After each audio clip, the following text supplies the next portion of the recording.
This is the truth behind Dora the Explorer. Sa unang tingin ay parang normal na cartoon lamang na pinapanood ito ng mga bata. Pero meron palang secret sa likod ng cartoon na ito.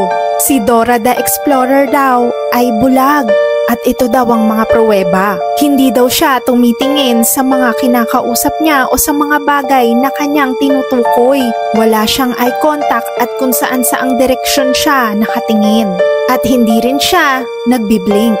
Kaya ito daw ang dahilan kung bakit lagi niyang kasama ang kaibigan niyang si Boots. Pinapasama daw kasi ito lagi ng kanyang mga magulang para gabayan si Dora. Dahil si Boots daw ay isang secret service animal. Dito daw ay makikitang nagbibilang si Boots ng mga coins pero si Dora ay hindi nakatingin dito. At kung mapapansin nyo, di ba laging nagtatanong si Dora ng mga obvious questions? Example, nasaan yung bahay? Kunyari nasa likod niya lang.